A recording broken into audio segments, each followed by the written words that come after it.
दोस्तों, एक औरत अपने प्यार के झूठे जाल में एक लड़के को फंसाती है और उससे मोटा रकम हासिल करने का खेल खेलने लगती है।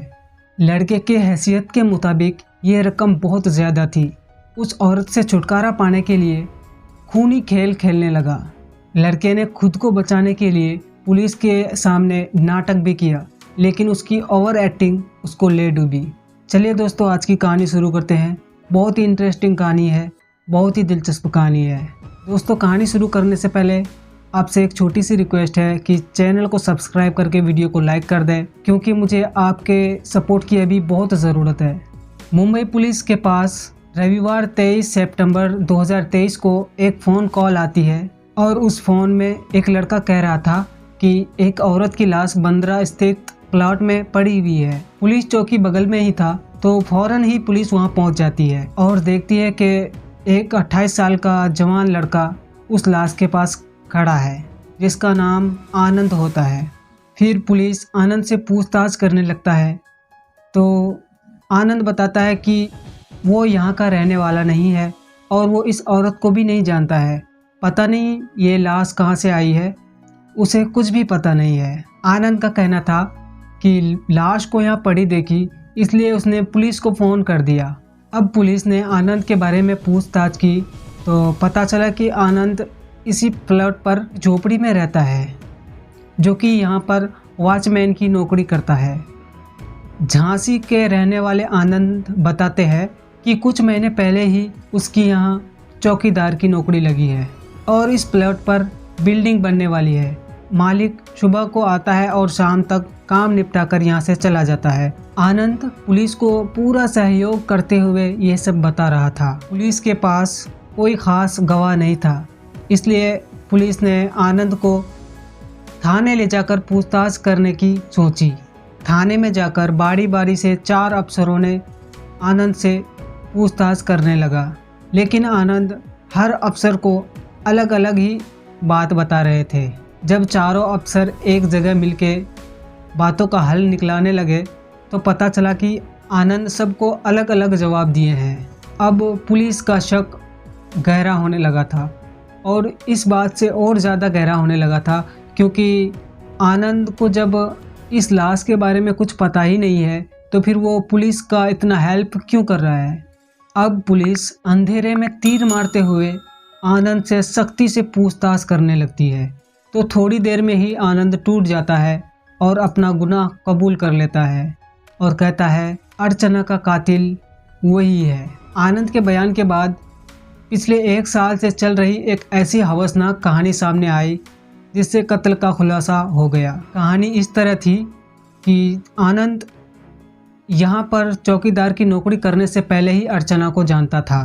पहले भी वो इस तरह का जॉब करता था और इसी सिलसिले से अर्चना और आनंद की जान पहचान हुई थी, जो काफ़ी आगे बढ़कर एक रिश्ते में बदल चुकी थी। 40 साल की अर्चना ने 28 साल के आनंद को अपने झूठे प्यार के जाल में फंसा लिया था। दोनों के बीच शारीरिक संबंध भी बन चुके थे और इसी बीच आनंद इस जॉब के कारण बंद्रा चला गया क्योंकि उसका वहाँ ट्रांसफ़र हो गया था। लेकिन अर्चना उससे मिलने बराबर इस प्लॉट पर भी आती रहती थी और दोनों यहीं मिलते और अपना हवस पूरा करते। पिछले कुछ वक्त से अर्चना आनंद से कुछ पैसे मांगने लगी थी, तो आनंद ज़रूरत समझकर उसको छोटी मोटी रकम दे दिया करता था। लेकिन अर्चना इस बार उससे 50,000 रुपये की मांग कर ली थी, जो कि आनंद की हैसियत से बाहर थी, क्योंकि आनंद तो 6,000 की नौकरी कर रहा था और 50,000 का इंतज़ाम कहाँ से करता। पहले तो अर्चना ने ये रकम ज़रूरत का हवाला देकर मांगने लगी और गुजारिश की कि इतने पैसे का आनंद इंतज़ाम करे। जब कुछ दिन बाद आनंद ने साफ इनकार कर दिया कि इतना रकम जुटाने की उसके बस में नहीं है, तो अर्चना ने अपना दूसरा रूप दिखाने लगी और इससे आनंद के होश उड़ गए। अर्चना ने उससे धमकी दी कि अगर उसने ये रकम नहीं दिए तो वो पुलिस थाने जाकर यौन संबंध बनाने के केस दर्ज करा देंगे और उसको हमेशा के लिए जेल भिजवा देंगे। आनंद पूरी तरह से समझाने की कोशिश की, लेकिन अर्चना कुछ भी समझने को तैयार नहीं थी। तो आनंद ने रकम इकट्ठा करने के लिए कुछ दिनों की मोहलत मांगी इधर आनंद परेशान होने लगा कि करें तो अब क्या करें, क्योंकि औरत का चक्कर बहुत खतरनाक होता है। और उधर अर्चना रोज उसे फ़ोन करके परेशान करती कि पैसे का इंतज़ाम हो गया है क्या, लेकिन आनंद उसकी बातों को टालते रहता था। अर्चना के जाल में फंस चुके आनंद ने एक षड्यंत्र रचा और रोज के इस सर दर्द से छुटकारा पाने के लिए आनंद ने एक रास्ता खोजा। आनंद एक धारदार चाकू का इंतज़ाम किया और अर्चना को अपने उसी प्लाट पर उसे रकम देने के बहाने बुला लिया। अर्चना रात को प्लाट पर पहुंची तो आनंद आखिरी बार उसे समझाने की कोशिश की, लेकिन अर्चना मानने वाली नहीं थी।